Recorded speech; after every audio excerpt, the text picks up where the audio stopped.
Buenos días, amados hermanos, el Señor los bendiga. Como siempre, cada domingo en la mañana nos reunimos en familia, como el cuerpo de Cristo, en pos de su bendita palabra. Pidámosle al Señor, amados hermanos, que en esta mañana seamos alimentados por ella, enriquecidos, y que el Señor nos dé el regalo de poder estar atentos a la enseñanza, allí en nuestros hogares, en nuestras familias, y unidos espiritualmente a través de la fe que profesamos. Inclinemos el rostro, amados hermanos, y vamos a orar. Bendito Señor, te damos gracias por esta mañana nueva que tú nos regalas. En este, Señor amado, tu día, el día que tú has dispuesto que tu iglesia unida, unánime, se congregue en pos de ti, bendito Señor. En este instante y conforme a tu voluntad, Señor, lo hacemos desde la distancia, Señor, pero aún desde la distancia nos sentimos uno en ti, amado Rey, y te agradecemos por esa realidad, esa verdad que tú has generado en nuestro ser, esa convicción de que estamos unidos a la persona del Señor Jesucristo y unidos a Él, unidos los unos con los otros, bendito Rey. Gracias te damos, permítenos en esta mañana ser enriquecidos por tu palabra. Dirige, Señor amado, al predicador, permítele tener claridad en sus expresiones y que mis hermanos allí en sus hogares salven, pasen por alto, Señor, cualquier distracción que quiera robarles este instante de enseñanza. Asístenos, te lo pedimos en el nombre de nuestro Señor Jesucristo. Amén y amén. Amados hermanos, vamos a entonar juntos un himno. Cantemos y elevemos alabanza al Señor. Himno número 166, maravilloso es el gran amor. Himno número 166.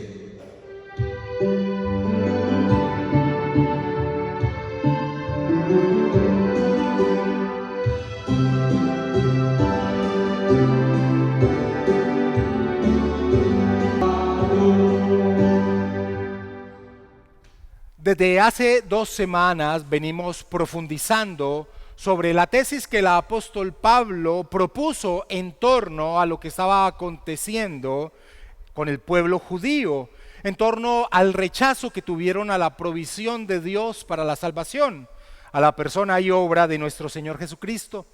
Y dicha tesis y la encontramos en Romanos capítulo 9, versículo del 6 al 7.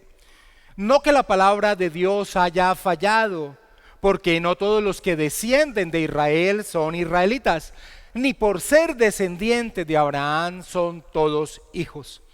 Hemos estudiado cómo el apóstol Pablo defiende esta tesis al exponer el ejemplo escritural de la descendencia de Abraham. Primero en el caso de Ismael e Isaac y después en el caso de Jacob y Esaú. Y por medio de esta exposición hemos visto algunos aspectos importantes que tienen relación con la doctrina de la elección. Y lo que hemos visto es que se llega a ser parte del pueblo de Dios, se llega a ser hijo de Abraham solo por elección divina, según el propósito eterno de Dios y no por algún mérito que el hombre pudiese hacer. Calvino definió de la siguiente manera la doctrina de la elección. Llamamos elección o predestinación al decreto eterno de Dios por el cual se ha determinado en sí mismo lo que ha de suceder con cada individuo de la humanidad, porque no todos fueron creados con un destino similar, sino que la vida eterna fue ordenada de antemano para algunos y la condenación eterna para otros. Ahora, amados hermanos, como hemos visto o hemos señalado algunos puntos de que esta doctrina genera un rechazo de parte de muchos, principalmente de parte de aquellos que colocan su razón por encima de la verdad bíblica, de lo que claramente está expuesto en las Escrituras. Por esta razón el apóstol Pablo a continuación se propone responder objeciones comunes que surgen en torno a esta gloriosa doctrina. sin lugar a duda, objeciones que el mismo apóstol Pablo había vivido al enseñar la verdad de que Dios elige quienes serán salvos desde antes de la fundación del mundo y no por algún mérito que haya previsto en el hombre. Esa primera objeción que el apóstol Pablo va a entrar a responder es que si esta doctrina que ha expuesto no hace injusto a Dios por escoger a unos y no escoger a otros, aún antes de que nazcan y pudiesen haber hecho cualquier tipo de obra. Muchos señalaban que Pablo, por medio de esta enseñanza, estaba señalando a Dios como injusto.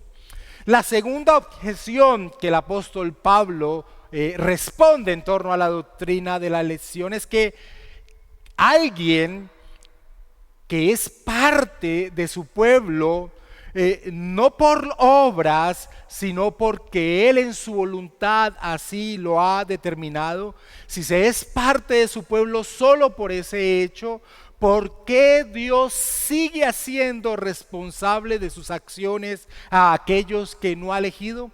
Esas son las dos objeciones que el apóstol Pablo entra a continuación a responder.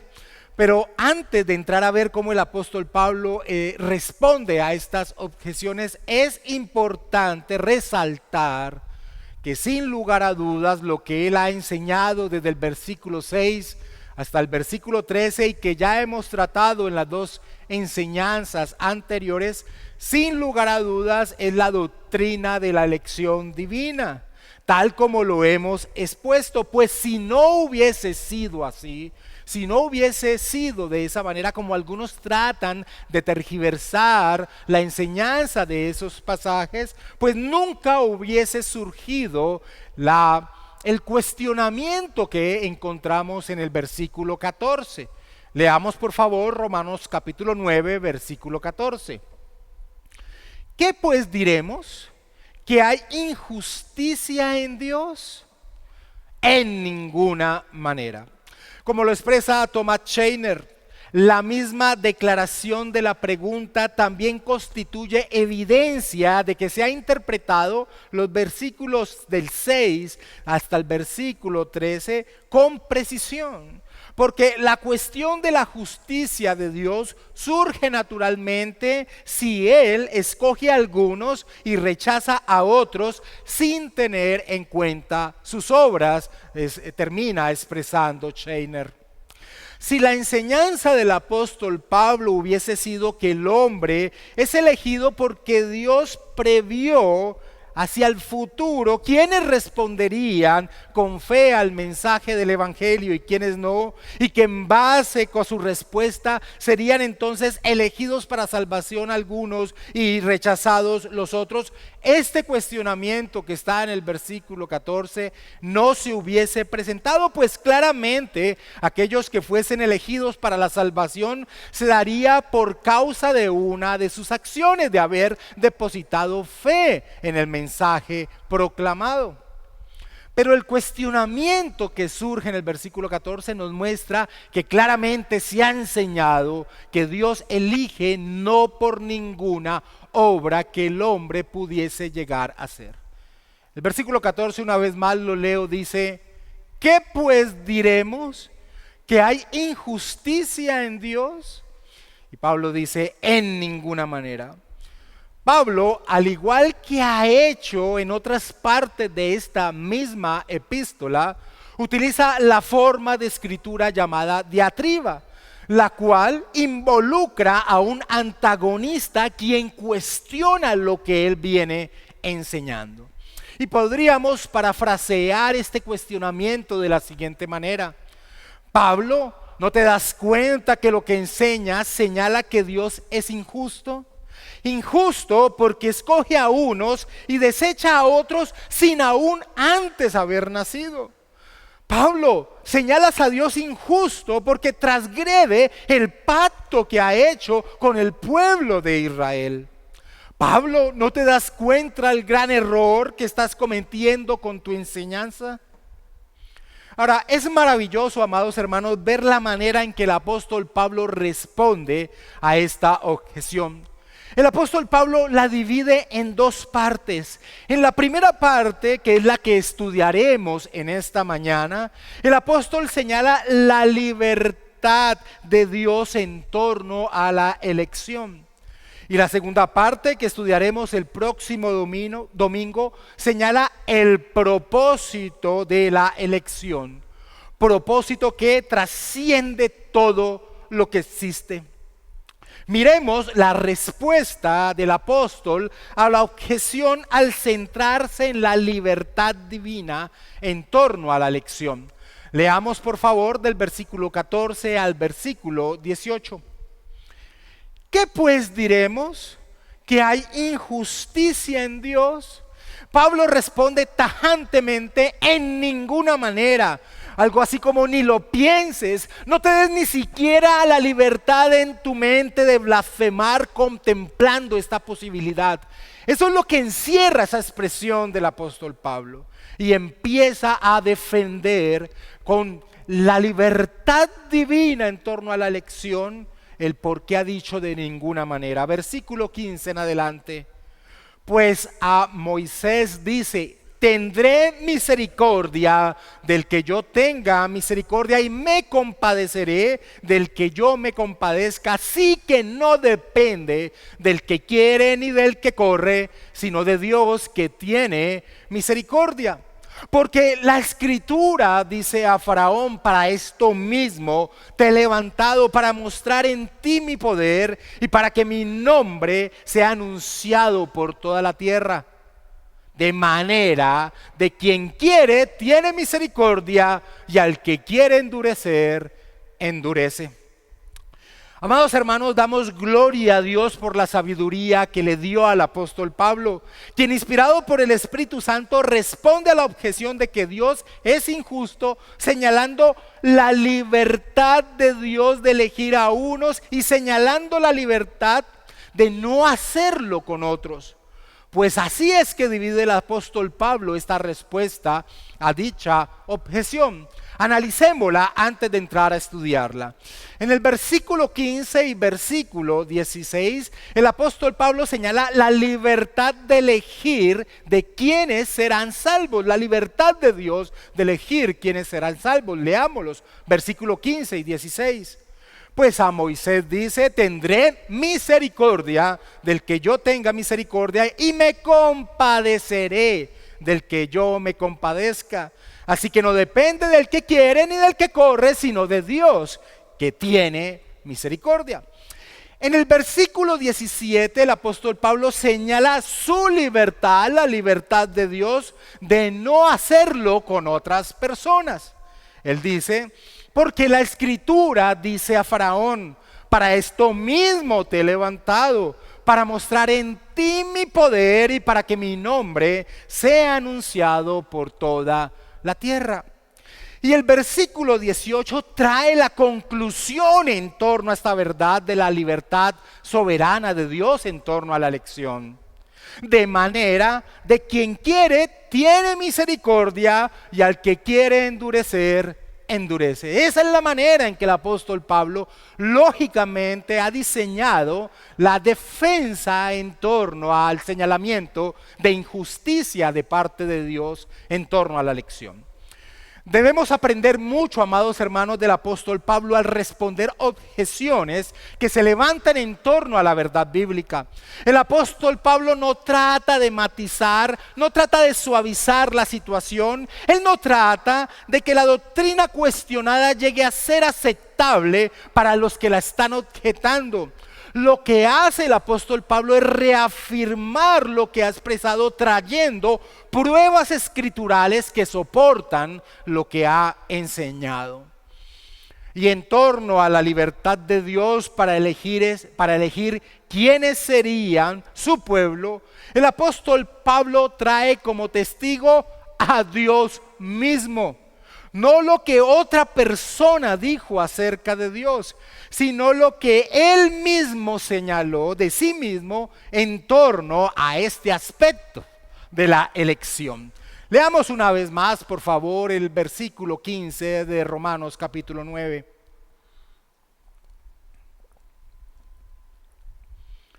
Pues a Moisés dice: tendré misericordia del que yo tenga misericordia y me compadeceré del que yo me compadezca. Pablo sabiamente escoge un pasaje que involucra a Moisés, pues refuerza el argumento, ya que es ante el mediador del pacto ante quien Dios revela su libertad a la hora de ejercer su misericordia. Ante los judíos que decían: Pablo, tu enseñanza muestra a Dios como injusto, Pablo responde: ¿cómo? Espera, te refresco tu memoria, pues ellos conocían las escrituras. El contexto escritural de donde el apóstol Pablo toma estas palabras se halla en Éxodo capítulo 33. Y es importante entender ese contexto que encierran estas palabras. El pueblo ha pecado contra Dios haciéndose un becerro de oro para adorar. Y la ira de Dios se ha encendido contra el pueblo. Moisés intercede por el pueblo y desea tener la seguridad de que Dios no los abandonará ni a él ni al pueblo. Por eso le pide que le revele su gloria, para que él pueda tener la seguridad de lo que Dios hará. Pero la respuesta que le da Dios, la respuesta que Dios le enseña a Moisés, es la libertad de él en torno a sus acciones en relación con los hombres. La respuesta de Dios a Moisés es enseñarle su libertad en torno a lo que él hace con los hombres. Leamos por favor Éxodo capítulo 33, versículo 17 al versículo 19. Y Jehová dijo a Moisés: también haré esto que has dicho, por cuanto has hallado gracia en mis ojos y te he conocido por tu nombre. Él entonces dijo: te ruego que me muestres tu gloria. Y le respondió: yo haré pasar todo mi bien delante de tu rostro y proclamaré el nombre de Jehová delante de ti. Y tendré misericordia del que tendré misericordia, y seré clemente para con el que seré clemente. Esa es la respuesta de Dios a Moisés. Podríamos parafrasearla de esta manera: Moisés, tengo la libertad de dar misericordia y gracia o clemencia al que yo quiera, no a los que tú me indiques. Moisés, tengo la libertad de dar misericordia y gracia o clemencia al que yo quiera y no al que tú me indiques. Así que a los que señalaban que Pablo estaba enseñando algo que hacía injusto a Dios, son refutados por Dios mismo. Su naturaleza es la libertad soberana en acción según su propósito. Como el exégeta bíblico Douglas Moo expresa, la decisión soberana de Dios de elegir a Jacob y rechazar a Esaú no fue un caso aislado, sino que refleja la naturaleza misma de Dios, señala Moo. Dios, amados hermanos, es la medida de lo que es justo, de lo que es recto. Y no hay nada más recto, no hay nada más justo que el ser más excelso y grandioso del universo tenga la libertad de sus acciones conforme a su voluntad.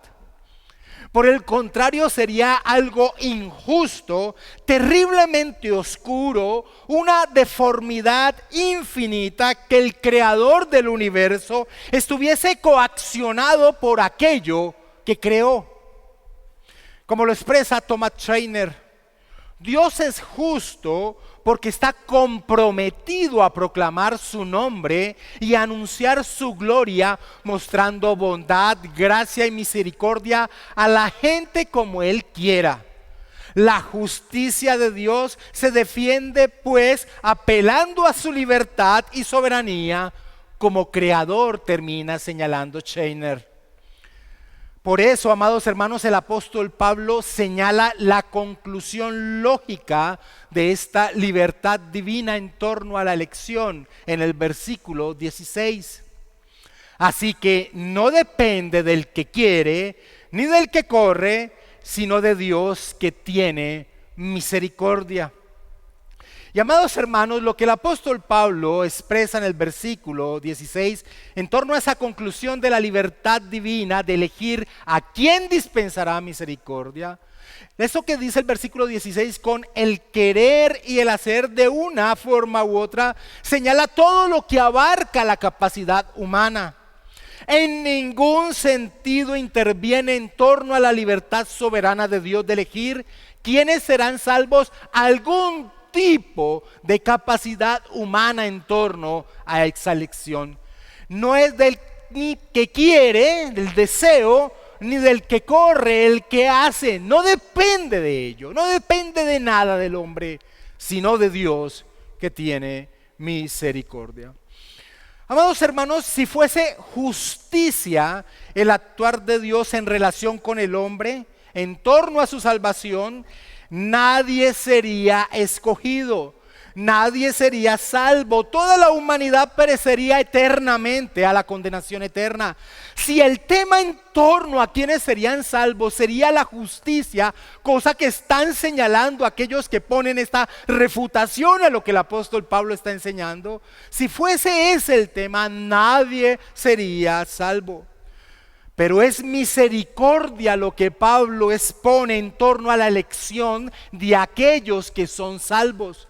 No es justicia, es misericordia lo que Pablo expone en torno a aquellos que son elegidos para ser salvos. Spurgeon expresó lo siguiente: creo en la doctrina de la elección porque estoy completamente seguro de que si Dios no me hubiera escogido a mí, yo nunca lo habría escogido a Él. Y seguro estoy también de que Él me escogió antes de que yo naciera. De no haber sido así, Él nunca me habría escogido después, señala Spurgeon. El comentarista Seinfeld expresa: el Señor se niega a comprometer su libertad. No tiene una visión que lo defina a Él o a sus costumbres. Y la misericordia sigue siendo misericordia precisamente porque Él es libre de dispensarla. Como encontramos en la parábola que el Señor Jesucristo trae acerca del Señor de la viña, y cómo el Señor de la viña le responde a aquellos trabajadores que murmuraban contra Él por actuar contrario a sus criterios. Esto lo encontramos en Mateo capítulo 20 y voy a leer el versículo 15. El Señor de la viña, a esos trabajadores que murmuraban contra el Señor de la viña por actuar contrario a sus criterios, a lo que ellos creían justo, el Señor de la viña responde: ¿no me es lícito hacer lo que quiero con lo mío? ¿O tienes tu envidia porque yo soy bueno? Así, los primeros serán postreros y los postreros primeros, porque muchos son llamados, mas poco escogidos. Porque muchos son llamados, mas pocos escogidos. Amados hermanos, pero junto con la doctrina de la elección está la doctrina de la reprobación. Es decir, aquellos que desde antes de la creación del mundo fueron pasados por alto en torno a la elección de salvación.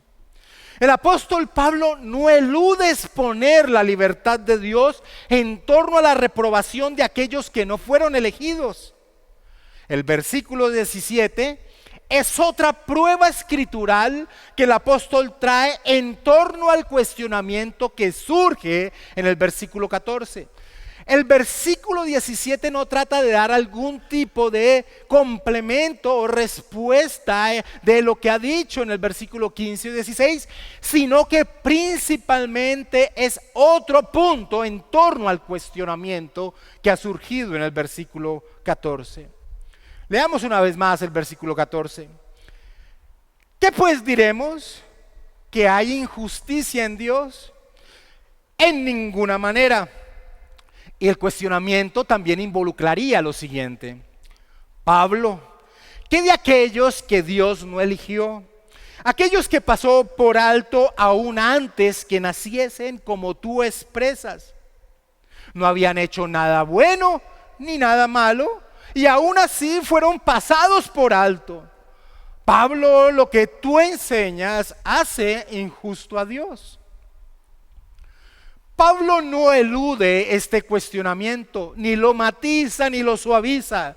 Lo que hace Pablo es traer una vez más el testimonio de Dios mismo. Versículo 17.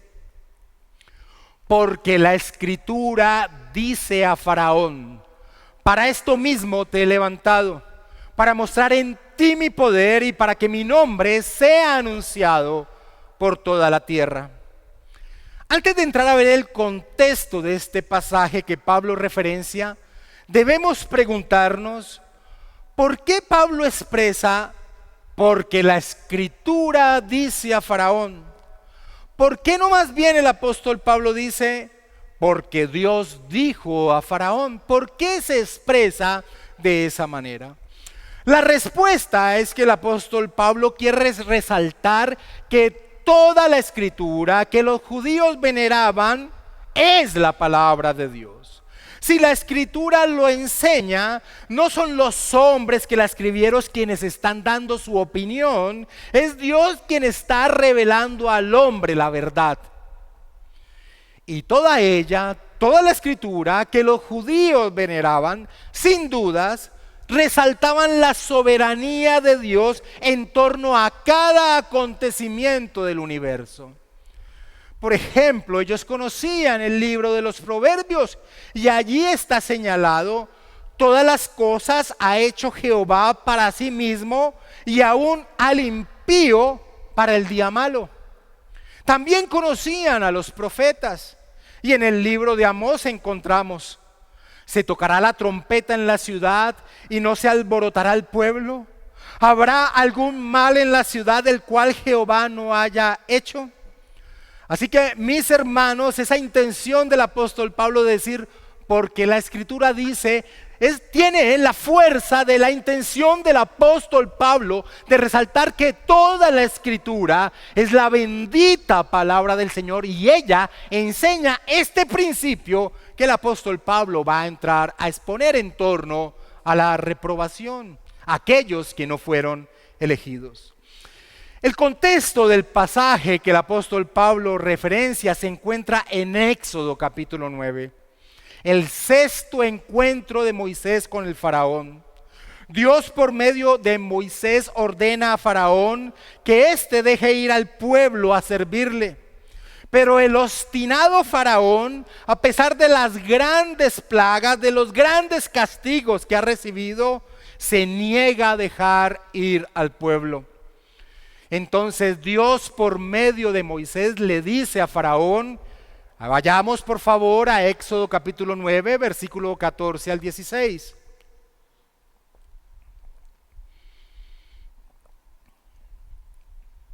Éxodo capítulo 9, versículo 14 al 16. Porque yo enviaré esta vez todas mis plagas a tu corazón, sobre tus siervos y sobre tu pueblo, para que entiendas que no hay otro como yo en toda la tierra. Porque ahora yo extenderé mi mano para herirte a ti y a tu pueblo de plaga, y serás quitado de la tierra. Y a la verdad, yo te he puesto para mostrar en ti mi poder y para que mi nombre sea anunciado en toda la tierra. El apóstol Pablo, tomando este pasaje, resalta la libertad de Dios en torno a la vida de todas sus criaturas. Porque la Escritura dice a Faraón, y mira el énfasis que hace el apóstol Pablo en torno a este pasaje bíblico. Porque la Escritura dice a Faraón, para esto te he levantado, para mostrar en ti mi poder y para que mi nombre sea anunciado por toda la tierra. Aquellos que eligió como aquellos que no eligió no están por fuera del plan glorioso de Dios en torno a su propósito. Como más adelante el apóstol Pablo señalará y estudiaremos la próxima semana a profundidad, en el versículo 21, el cuestionamiento de Pablo: ¿o no tiene potestad el alfarero sobre el barro para hacer de la misma masa un vaso para honra y otro para deshonra? ¿No tiene esa potestad el alfarero? Así que sería una imposición al texto decir que Dios actúa en respuesta al accionar de los seres humanos. No, para esto mismo te he levantado, para esto mismo has llegado hasta allí, para esto mismo he permitido que estés allí en ese lugar. Pablo está resaltando que Dios levantó al faraón precisamente para lo que estaba aconteciendo. Todos los hombres y sus destinos están en las manos de Dios y han sido definidos por Él desde antes de la fundación del mundo. Por eso la conclusión del apóstol Pablo al exponer esta verdad es lo que dice en el versículo 18. De manera de quien quiere tiene misericordia, y al que quiere endurecer, endurece. Esa es la respuesta del apóstol Pablo. La elección y la reprobación, la doctrina de la doble predestinación, aunque a muchos teólogos no les guste ese nombre. Ahora, es importante señalar que aunque en la elección de unos y la no elección de otros en torno a la salvación, esto, como hemos visto, no se da por algo que Dios previera en ellos, sino por el solo designio de su voluntad. Aunque esto es verdad en torno a la elección, no ocurre lo mismo en el accionar de Dios, en el actuar de Dios en torno a aquellos que ha elegido y en torno a aquellos que no ha elegido. En aquellos que eligió desde antes de la fundación del mundo, Dios en un momento del camino de la vida de cada uno de ellos los llama y los transforma. Detiene el rumbo de perdición al que se dirigían. Les da vida espiritual para que aferrados al Salvador caminen en torno a su voluntad. Como vimos la semana pasada en la vida de Jacob, el usurpador, quien después del encuentro con Dios ahora es Israel, aquel que lucha con Dios y triunfa. Pero amados hermanos, en la vida de aquellos que no elige, Dios no actúa de esa manera, es decir, no interviene en sus vidas, los deja que sigan su rumbo de perdición. Y en la vida de Faraón esto es importante resaltarlo, porque tenemos una variedad de versículos donde se nos indica que Dios endurece el corazón de Faraón, y otros pasajes que nos indican que el faraón endureció su corazón. Así que muchos equivocadamente llegan a pensar que Dios hizo que el faraón fuese obstinado a su palabra, porque eso es lo que significa el endurecimiento del corazón. Un ser espiritualmente insensible, un ser espiritualmente insensible. Pero pensar que Dios hace que el faraón sea insensible a su mandato, a su orden, es un error. Pues Dios no está tratando con seres morales neutrales, sino con seres caídos, con seres esclavos del pecado. Como lo expresa Douglas Moo, debemos reconocer que el endurecimiento producido por Dios es un acto dirigido contra seres humanos que ya están en rebelión contra el gobierno de un Dios justo. El endurecimiento producido no es pues lo que provoca la insensibilidad espiritual a las cosas de Dios, sino que mantiene a la persona en el estado de pecado que ya la caracterizaba, termina señalando Moo. Dios no necesita actuar en ellos para que resistan a su palabra. Por el contrario, actúa en aquellos que eligió desde antes de la fundación del mundo para que respondan a su palabra. A los que no eligió, los entrega a la perversidad de su corazón. Esto es lo que el apóstol Pablo nos ha enseñado en el capítulo 1 de esta misma epístola, en torno a aquellos que con claras evidencias de la deidad, de la existencia divina, se niegan a adorarlo. Pablo en Romanos capítulo 1 3 veces señala el actuar de Dios en torno al corazón pecaminoso, pecador, a esos seres resistentes a la voluntad de Dios que Él no ha elegido. En el versículo 24 del capítulo 1 Pablo señala, por lo cual también Dios, y esta palabra es importantísima, los entregó a la inmundicia en las concupiscencias de sus corazones. Los entrega, los suelta, no refrena ya más su pecado, los deja que sigan caminando en la condición caída de su corazón. En el versículo 26 también de este capítulo 1 reafirma esta verdad. Por esto Dios los entregó a pasiones vergonzosas, y lo mismo hace en el versículo 28. Y como ellos no aprobaron tener en cuenta a Dios, Dios los entregó a una mente reprobada para hacer cosas que no convienen. Amados hermanos, en torno a aquellos que han desechado a Dios, en torno a aquellos que son insensibles a la verdad espiritual, en torno a aquellos que Él no eligió para la salvación, en este caso, en torno al faraón, Dios retira su gracia común que refrena el pecado y deja que se consuman en la perversidad de su corazón. Es increíble cómo la obstinación de ese orgulloso corazón del faraón le impidió su corazón orgulloso poder reaccionar ante el castigo que le infligía a Dios una y otra vez. Podemos ilustrar esta acción de Dios de entregar, de soltar, de dejar que sigan caminando su camino de perdición. Podemos ilustrar esta acción de Dios con un jardín desatendido. Después de un tiempo, la cizaña cubrirá toda la extensión de ese ser. No tiene la capacidad de evitar que crezca esa cizaña. Y Dios, que evitaba que ésta controlara su vida, no evita que así suceda. Esto es la entrega de Dios. No es que Dios los envíe a caminar en el pecado, es que quita el freno que evitaba que el hombre se desbocara a toda prisa por ese camino. John Murray dice lo siguiente: dejarlos a merced de sus pasiones presupone que iban por el camino de la corrupción. No se deslizaron por ese camino por dejarlos Dios, sino que Dios les dejó ir sin freno por el camino que ellos ya llevaban. Godet dice: Dios dejó de sujetar el barco que arrastraba la corriente del río.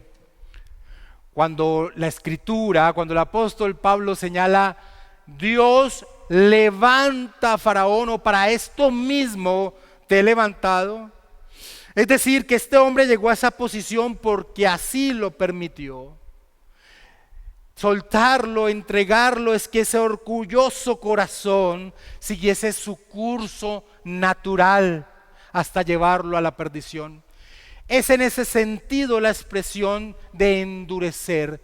Dios endurece al que quiere. Es en ese sentido que se debe entender. La misericordia de Dios se otorga a aquellos que no la merecen. Su endurecimiento afecta a los que ya merecían la condenación por su pecado. Esa es la diferencia del actuar de Dios en la vida de los que Él eligió desde antes de la fundación del mundo y aquellos que decidió pasar por alto y siguieran su camino de condenación. Amados hermanos, dura cosa es caer en manos del Dios vivo, que retire su mano de gracia y que permita que el corazón pecaminoso dirija la vida, es caer en manos del Dios vivo. Injusticia en Dios en torno a la elección. Amados hermanos, injusto, malévolo, oscuro fuera que el Creador no tuviese el derecho sobre sus criaturas, que estuviese condicionado por ellas. Pablo muestra que así como el endurecimiento de Faraón tuvo como resultado que la gloria de Dios fuese manifestada a todos, lo mismo ha sucedido con el endurecimiento del pueblo israelita. Pues su rechazo al Mesías prometido ha llevado que el Evangelio se proclamara entre los gentiles. ¿Cuál es la aplicación, amados hermanos, que podemos traer en torno a esta defensa que ha hecho el apóstol Pablo señalando la libertad de Dios en torno a la elección?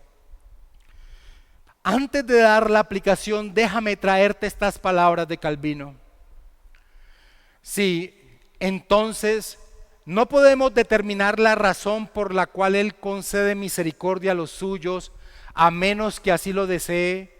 Tampoco tendremos ninguna razón para el rechazo a otros, aparte de su voluntad. Porque cuando se dice que Dios endurece o muestra misericordia a quien quiere, se advierte a los hombres que no busquen causa alguna fuera de su voluntad. Y Calvino dice, el decreto es terrible, lo confieso.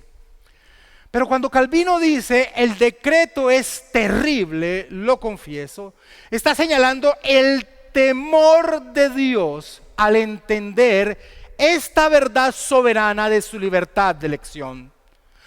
La aplicación que debe venir a nuestra vida es temor de Dios al entender su trascendencia, su majestad, su aceidad, su independencia. Y este es un sentimiento de beneficio para nosotros, que por nuestra naturaleza caída, poco a poco dejamos de meditar quién es aquel que ha derramado su amor sobre nuestra vida. No hay nada, absolutamente nada que podamos hacer para enriquecer a Dios. Vivimos, respiramos, existimos por su sola gracia. Somos hormigas bajo sus pies, pero por su sola e infinita voluntad, Él ha decidido que somos significantes para Él. Él nos ha amado y la prueba de ese amor está en la cruz. Mas Dios muestra su amor para con nosotros en que siendo aún pecadores, Cristo murió por nosotros, por sus elegidos. Y es por esa razón que esta doctrina de la libertad de Dios en torno a la elección, a la vez que nos lleva de temor reverente ante Dios, también nos da seguridad, nos da confianza. Pues sea que vivamos o que muramos, del Señor somos. Y eso es todo lo que un hombre necesita tener como convicción para vivir su vida en pos de su gloria. Termino con unas palabras de Spurgeon. Antes que la primera estrella fuera encendida, antes que la primera criatura viviente comenzara a cantar alabanza a su Creador, Él amó a su iglesia con amor eterno, la contempló en el espejo de la predestinación, la imaginó en su divina presciencia y la amó con todo su corazón. Y fue por esta causa que dejó a su Padre y se hizo uno con ella para poder redimirla. Fue por esta causa que atravesó junto a ella todo este valle de lágrimas, saldó sus deudas y cargó con los pecados de ella en su propio cuerpo sobre el madero. Por amor a ella durmió en la tumba y con el mismo amor que lo hizo descender, volvió a levantarse y con el mismo corazón que latía de la fidelidad al mismo desposorio bienaventurado, entró en la gloria para esperar el día de las bodas, cuando habrá de regresar para recibir a su esposa perfeccionada, que por la gracia de Él ya se habrá preparado. Nunca, ni por un momento, como Dios sobre todas las cosas, bendito para siempre, o como Dios y hombre en una sola persona divina, o como muerto y sepultado, como resucitado y ascendido, Él nunca ha cambiado el amor que que siente por sus escogidos. ¿Qué más podemos pedir, amados hermanos? Qué gloriosa doctrina es la doctrina de la elección. Qué gloriosa doctrina es la doctrina de la libertad de Dios en torno a la elección. Dios los bendiga, amados hermanos.